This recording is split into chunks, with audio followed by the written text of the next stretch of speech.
Hello. Yeah. How's it going? And what have you been able to see this week on the farm? Any news from the traps or cool stuff you've seen? We've got a couple of really nice bits off the traps, but there wasn't masses this week. I did have one very exciting wildlife encounter, which I will tell everyone about a bit later. Otherwise, it's been fairly quiet. We've had quite a lot of rain over the last 2 weeks, so I think that's reduced numbers of animals to a degree. Certainly insects and things have all seemed to be hiding. I saw a wonderful broad-bodied yellow and black chase a dragonfly. So the one with really nice fat bodies to them. I mean, it looked like a giant hornet. The colours were so striking. And also caught a glimpse of slow worm going into the ground.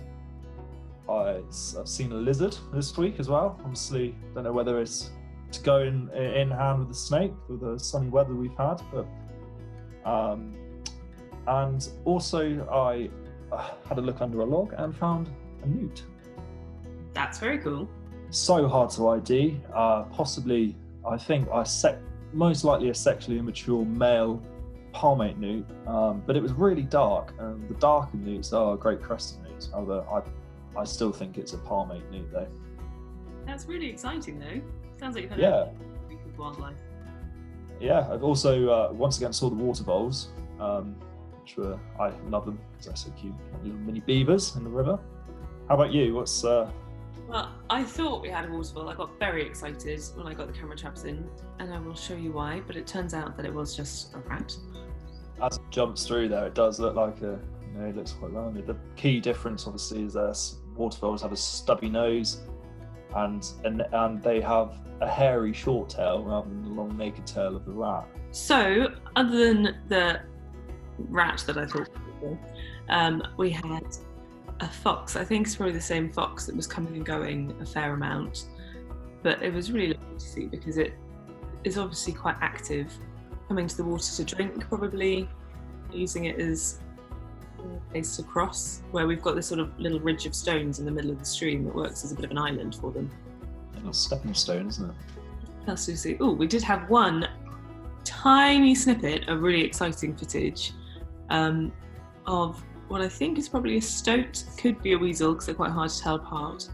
But really exciting to see that. That means we've got 3 confirmed mustelids on the farm with badgers, mink, and now stoat or weasel. So that shows that there's a healthy ecosystem for large predatory mammals. So weasels and stoats are amazing. It's so nice to have seen one here.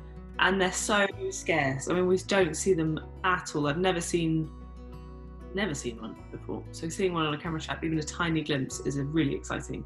The last exciting thing that I got on the camera traps, which I think is really cool, purely for the fact that I think to catch on a camera trap is probably highly unlikely, was a bat. A bat? A bat. See a little rat sat on the log. That's amazing. Oh, and again, chances of that, because obviously the camera traps react to heat and then take a little bit of time to come into focus. It was only because the rat set it off that we were lucky enough to see a bat. Absolutely, a bat would never be slow enough probably on a camera trap. But it so shows, I mean, all this camera trap footage, as I said, I put them near water sources and how important they are, not just for drinking, but as a kind of pathway and a channel for them to be able to move along and cross, and how important it is to have bridges and things for these animals to be able to cross. But also at this time of year, I've really noticed how the undergrowth is very thick and very dense, which is obviously great for cover, but for animals that are trying to move quite quickly from place to place, having the stream and being able to follow the bank so they can get into the undergrowth and be by the water, I think must be so essential for them. Definitely would, yeah. The vegetation definitely adds to drag. So, if you're a rodent, it's easy for us to say, but it's the same as us going through a thick jungle. It slows us down. It's exactly the same for them. It is the wild garlic. There is a bit of a jungle for the smaller. It's definitely a valid point there that the river makes it, or the stream makes it a lot easier for them to be able to move throughout the brook. It's good that you highlighted movement across or using the stream to be able to easily maneuver throughout the land, because that's going to be our next episode by the brook, isn't it? We're going to do movement and ranging and migration behaviour. So yeah, hopefully I'll go put the camera traps out again today, and I will keep you updated. hopefully we get more footage of the stoat/weasel and be able to identify it. Yes, okay.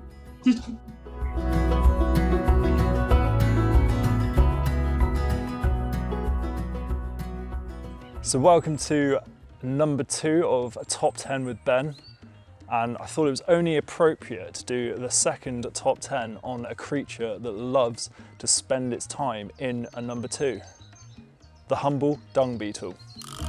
Starting at number 10. So dung beetles have been around for 30 million years.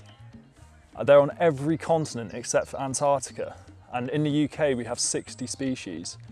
We, however, do not have those bull rollers you may have seen on TV rolling big balls of dung across the African plains. Instead, we have dwellers who like to live in the poo and tunnelers who burrow it deep in the soil. And number 9. So they're active all year round, and given the right conditions, they'll decimate a pile of poo in under a day. Livestock manure makes up the majority of UK species diet. Now for 8. Some are particularly fussy. For example, Volanus stichicus will only eat horse manure, which is only in the shade, whereas Ontophagus joanni will only eat sheep dung, which is out in direct sunlight. I can guarantee these are 2 species we're likely to find on the farm. And coming in at number 7, so dung beetles provide a range of ecosystem services. Firstly, they decompose dung, thus scattering it and dispersing it throughout the soil. Dung is an excellent fertiliser, so it improves soil fertility. Number 6. They also control the numbers of pest fly species by removing the sites where the flies might lay their young.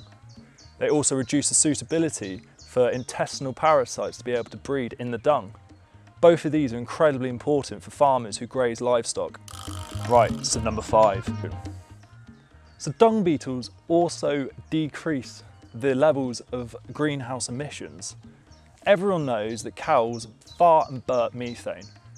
If cow pats are left long enough, they will also anaerobically produce methane. So the fact that dung beetles get in and amongst the cow pat, create tunnels, allowing air into it, prevents this anaerobic production of methane. In at number 4, it's estimated that dung beetles save the UK cattle industry £367 million a year through the services they provide.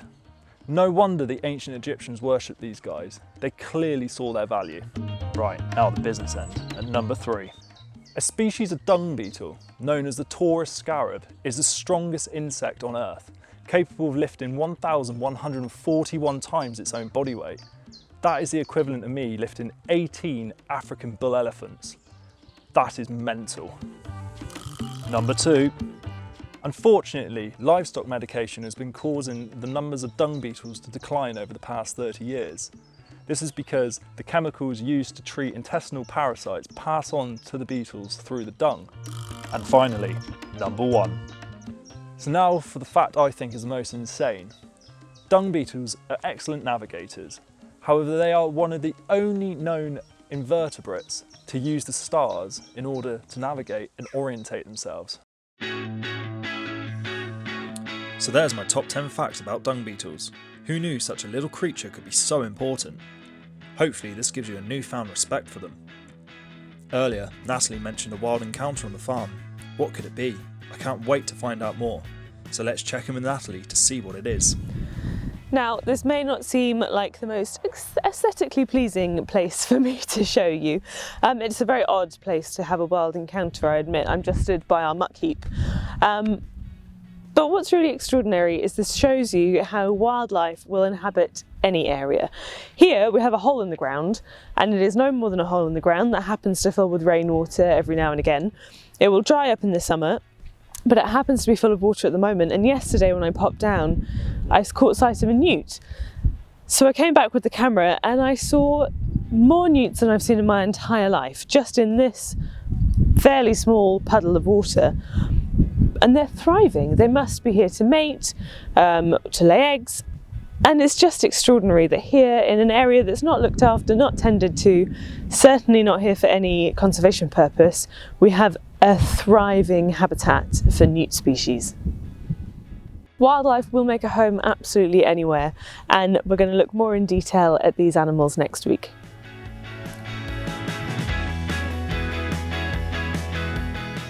What a fascinating week of wild encounters we've had. You can always send in your wild encounters to our Facebook page. We'd love to feature them in our episodes. Make sure you join us next Friday for the latest instalment of By the Brook, where we'll be focused on movement and migration of animals on the farm. Finally, don't forget to subscribe to our YouTube channel for the latest updates and brand new episodes.